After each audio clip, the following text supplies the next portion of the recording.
Hey guys, what's up? So in this quick video, I'm going to show you how you can get the wanted poster filter on YouTube. Okay, so I'm in YouTube camera. To get this effect, what you have to do, on the right, you will see this effect icon just up there. Okay, now scroll up. Okay, and you will see this wanted posters, just a minute. Okay, you got the effect. Suppose you are not getting the effect like this, then what you can do, go to your For You page. Okay, feed page. Here search for wanted poster filter. Okay, here you will see many videos with this effect. Even my video is also here.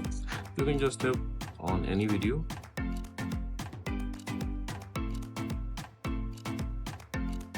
Okay, here on the bottom left corner of the screen, you will see the effect name, wanted posters, just tap there. Okay, and you will be directed to the effect page. Now from here, you can share it to your friends, and on the bottom of the screen, you will see use this effect.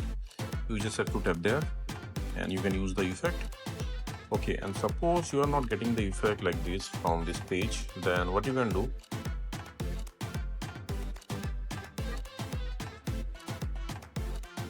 okay, visit this website. Link to this website I'll give you in the description box below. Okay, so here in this website you will see the effect icon. You just have to tap there. Okay, and you will be directed to the effect page again. Now tap on the record button at the bottom of the screen. Okay, and that's it, you got the filters. So that's it guys. Likewise, you can get this effect on YouTube. So thanks for watching the video guys. See you in the next video.